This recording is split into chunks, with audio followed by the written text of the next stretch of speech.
El principal objetivo fue realizar el análisis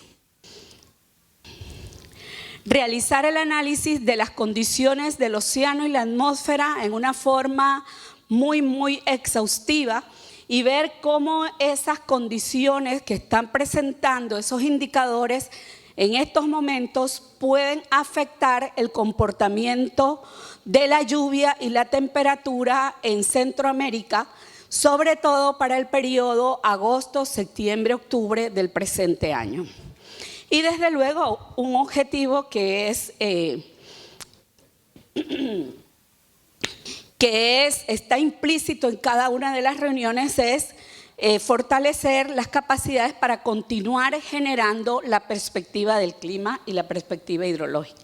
Los elementos analizados, bueno, la información proveniente de los servicios meteorológicos e hidrológicos, esta es uno de los insumos muy valiosos y muy importantes porque permiten hacer análisis de patrones históricos para ver bajo ciertas influencias de condiciones del océano y condiciones de la atmósfera cómo se comportaron esos patrones en el pasado, ¿verdad? De la lluvia y la temperatura.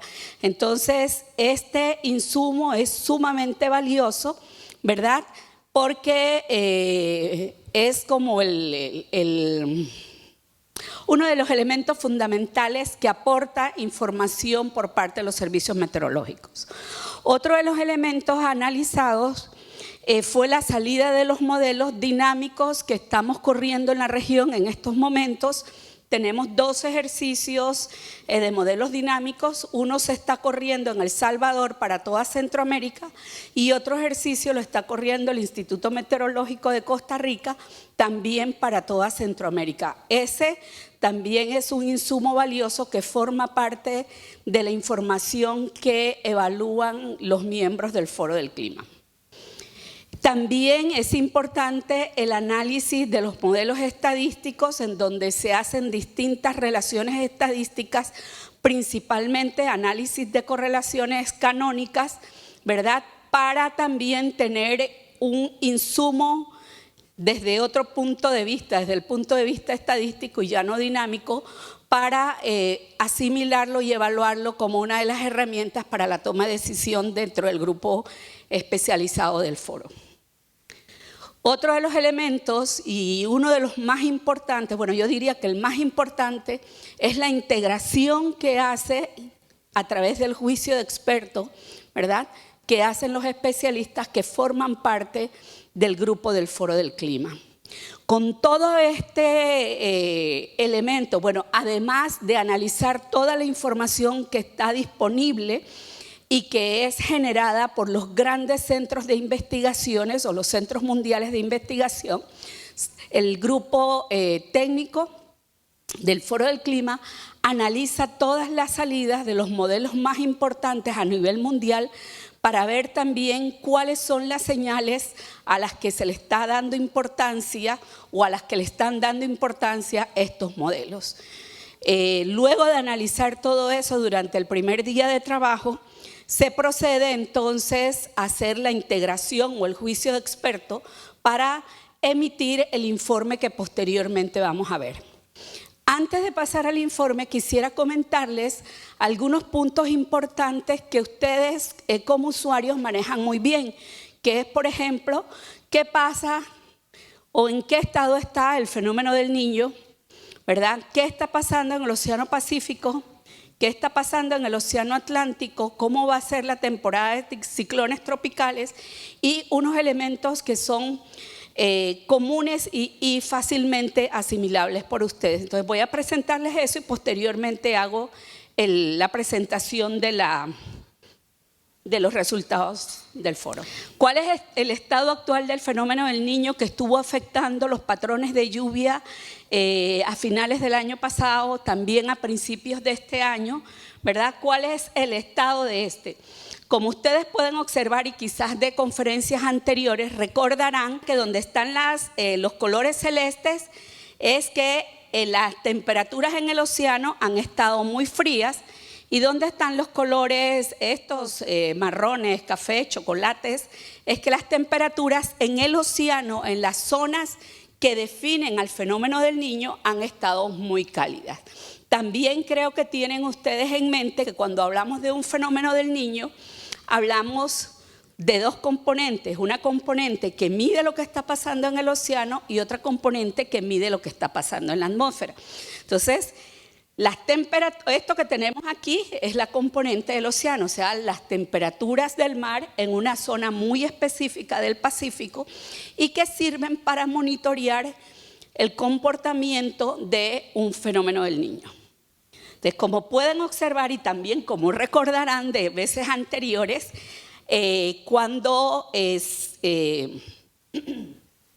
para definir o hablar de que estamos con temperaturas cálidas y que están cerca del orden de un fenómeno del Niño, hablamos de 0.5 grados centígrados de incremento de las temperaturas, ¿verdad?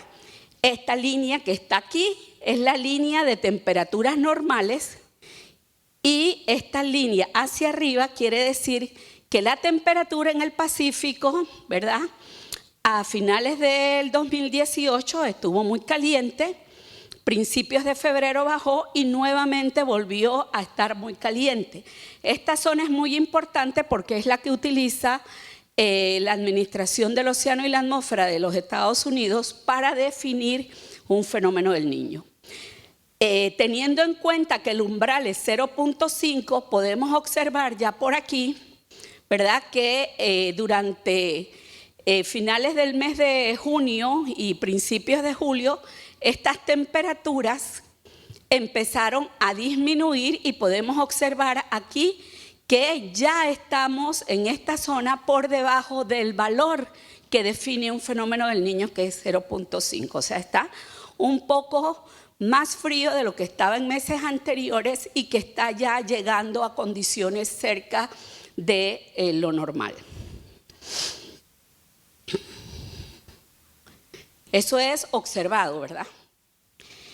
Entonces, como les comentaba, eso es la temperatura medida en las capas superficiales del océano. Pero, ¿qué pasa por debajo del océano? Tiene que haber debajo, en las capas profundas del océano, o en las capas superficiales del océano, tiene que haber energía para que pueda mantener un fenómeno del Niño por cierto periodo. Como ustedes podrán observar, tenemos zonas donde ya se observan manchas celestes. Eso significa, bueno, y primero que todo recordarles de que como estamos viendo lo que está pasando en las capas subsuperficiales del océano, la línea de arriba es la parte superficial donde nosotros podemos nadar. Y si nos movemos en la vertical, ven que tenemos 50, 100, 300 metros de profundidad hacia adentro del océano. Como ustedes podrán observar, ¿verdad? Eso es como que cortemos el océano así. Nos damos cuenta de que ya hay manchas celestes en la última imagen, que es la del 2 de julio.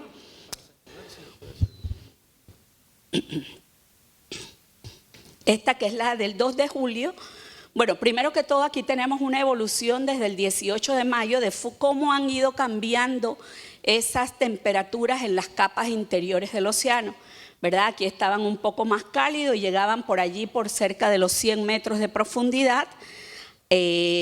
Podemos observar ya acá el 17 de junio de que ya esta temperatura un poco más fuerte aquí ya no se observaba y nos quedamos con esta imagen de acá donde ya el calentamiento ha ido subiendo la parte superficial y ha estado ingresando aguas con temperaturas menor que el promedio, por lo tanto no pareciese indicar de que van a sustentar que el fenómeno del Niño se prolongue por algún tiempo más. Eso es lo que acabo de presentar es en cuanto a lo que está ocurriendo en el océano. Ustedes también nos han escuchado comentar de que tiene que haber un acople entre lo que ocurre en el océano y lo que ocurre en la atmósfera. Este indicador nos está hablando de lo que ocurre, de lo que está ocurriendo en la atmósfera. Y para que haya ese acople entre para que se declare niño, tiene que estar el océano caliente y la atmósfera tiene que tener, o este indicador que se llama índice de oscilación del sur, tiene que tener una tendencia hacia la baja. Como ustedes podrán observar, aquí al final, los primeros días de julio, el indicador estaba teniendo valores negativos. Quiere decir que en el océano se está debilitando la señal de fenómeno del Niño, pero que todavía en la atmósfera hay algún rezago del fenómeno del Niño, ¿verdad? Teniendo eso en cuenta, podemos entonces después mirar cómo va a quedar la perspectiva. O sea que no es que una vez que cambian las condiciones de las temperaturas en el océano y de inmediato desaparecen cualquier efecto que pueda haber en la atmósfera del calentamiento que se observó, sino que al ser un sistema físico, un sistema dinámico, tiene cierto rezago en ir evolucionando hacia nuevas condiciones. Con base en esos dos análisis, la atmósfera y el océano, ¿verdad? Está esta tabla de probabilidades de que el fenómeno del Niño se mantenga o no durante los meses de la perspectiva. Como ustedes podrán observar aquí, el rojo es la probabilidad de que ocurra Niño, el gris, la probabilidad de que estemos en condiciones ni de niños ni de niñas, sino condiciones normales. Y el celeste, el color oscuro acá, probabilidades de que estemos ante condiciones de un fenómeno de la niña. Como pueden observar, para el trimestre de esta perspectiva, que es agosto, septiembre, octubre, existe una mayor probabilidad de que ya el fenómeno haya alcanzado sus condiciones de normalidad y una probabilidad muy baja de 30% de que para ese periodo todavía se mantengan condiciones de fenómeno del Niño. Este es parte de los elementos que se evalúan de la información que está disponible internacionalmente. Es uno de los elementos que se monitorean periódicamente y observen que ya el 11 de julio, ¿verdad?, la NOAA emitía que se esperaba una transición del Niño por lo menos para los 2 meses siguientes, que pasara a condiciones dentro de lo normal.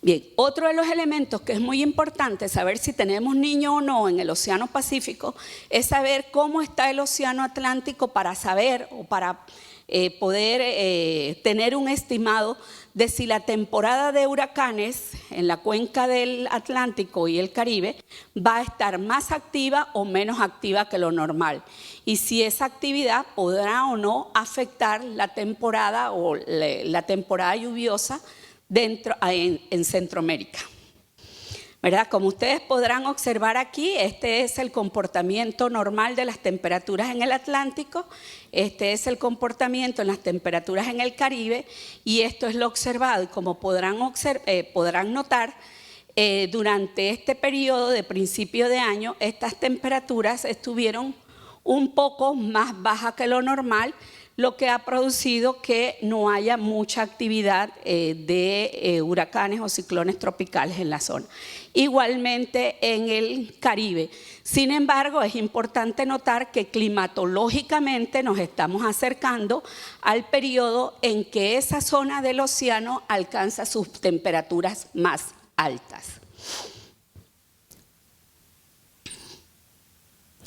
Teniendo ese panorama de las temperaturas en cuenta, ¿verdad?, entonces hay una alta probabilidad de que la temporada de ciclones tropicales en el Atlántico se comporte muy cerca de los valores normales, con aproximadamente 14 eventos, de los cuales tendríamos entre 3 y 6 que podrían convertirse en huracanes. Y se mantiene una expectativa sobre la temporada de ciclones tropicales en el lado del Pacífico, donde se esperaría que fuera un poco más activa de lo normal, porque todavía el océano sigue manteniendo ciertas condiciones de calentamiento, no ha alcanzado su valor de normal, así que al estar un poco más caliente puede generar una temporada un poco más activa que lo normal.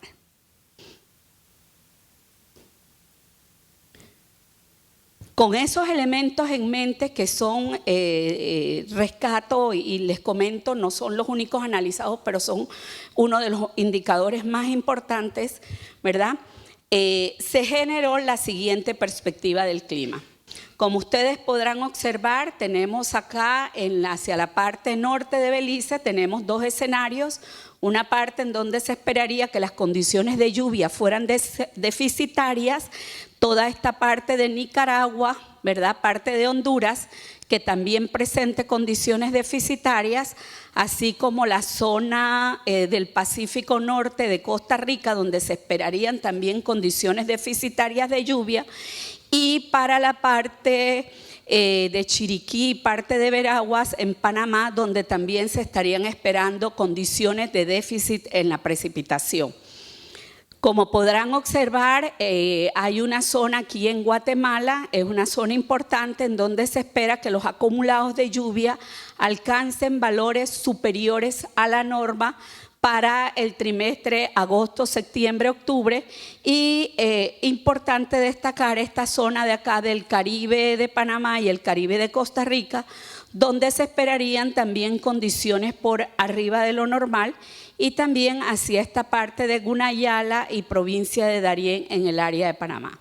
Como pueden apreciar, el resto, ¿verdad?, presentaría condiciones normales en el centro y la península de Azuero de Panamá, el Valle Central de Costa Rica, esta parte del Caribe de Nicaragua, gran parte de Honduras estaría bajo escenario dentro de lo normal, y todo El Salvador se estarían esperando condiciones dentro de lo normal, así como un gran área, ¿verdad?, la parte central y la parte pacífica de Guatemala, donde también se esperaría que la lluvia alcanzara condiciones dentro de lo normal.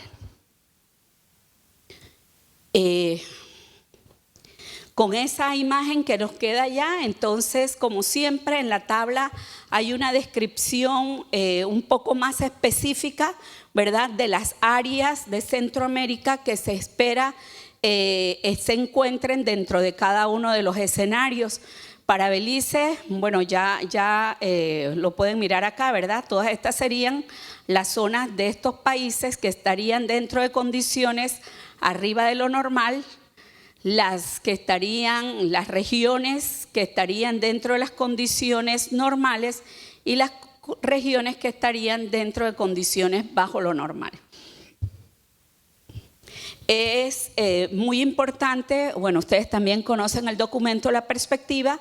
Los muchachos van a ir pasando las mesas con ustedes, donde ellos van a estar compartiendo con ustedes las características o las particularidades que tiene esta perspectiva para cada uno de los países, así también como el desarrollo particular de mes a mes. Entonces va a ser una discusión muy rica la mañana de hoy, donde nuestros amigos que nos observan también a través del live stream van a poder participar de las discusiones y poder solventar todas las dudas sobre esas particularidades en cada uno de los países.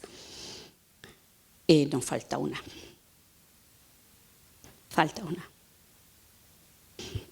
Bien. Como nosotros estamos trabajando como un grupo integrado, el grupo de pronóstico climático y el grupo de pronóstico hidrológico, la información que genera los especialistas en clima se utiliza como un insumo para generar la perspectiva hidrológica. Ellos trabajaron todo el día de ayer con los modelos de lluvia escorrentía que están utilizando, introduciendo la lluvia pronosticada como un insumo, y estas fueron las conclusiones a las que llegaron. Como podrán observar allí, hay unas cuencas que han sido priorizadas por país, han sido priorizadas quizás por necesidades, pero también han sido priorizadas por el hecho de que sean cuencas que tengan información hidrológica con las cuales se puedan analizar las series históricas y hacer los estudios para llegar a la parte del pronóstico hidrológico. Como pueden observar, entonces tenemos acá en la cuenca San Pedro, en el mes de agosto, que se esperarían déficit en la precipitación por el orden de 63%, y nuevamente otros déficits en Costa Rica en el Arenal, en las cuencas de Ventana, Cachí y Pirriz, que se estarían esperando déficit de precipitación en el mes de agosto. Déficit en los aportes, perdón, en los caudales. Es importante tener en cuenta de que la cuenca es un reservorio y lo va acumulando todo, ¿verdad? Entonces, no es que responde inmediatamente a que hay menos lluvia y va a haber menos aportes. Hay que tener en mente de que la cuenca está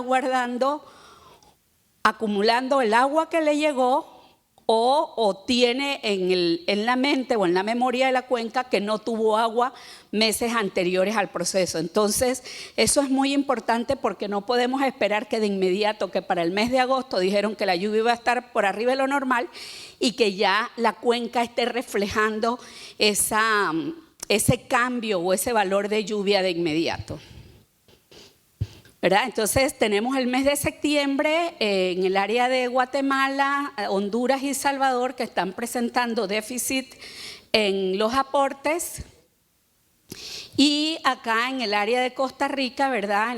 En las centrales o en las cuencas de Ventana, Cachí y Pirriz. En el mes de octubre están esperando déficit de aportes igual las mismas cuencas en Guatemala, Honduras y en El Salvador.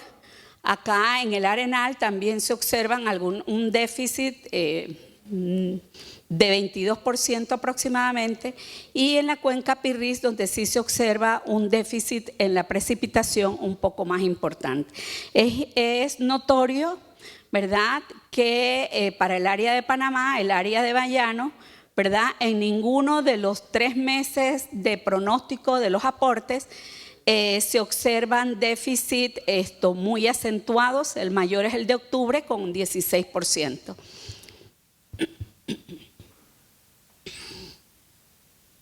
Esto también los jóvenes del Foro Hidrológico también van a estar transitando, van a estar trabajando en la mesa de agua también, para que ustedes puedan, cualquier particularidad y cualquier duda que tengan al respecto, puedan entonces consultárselas, y ellos están en toda la disposición de transmitir toda la información con la que han generado estos aportes o estos pronósticos de caudal.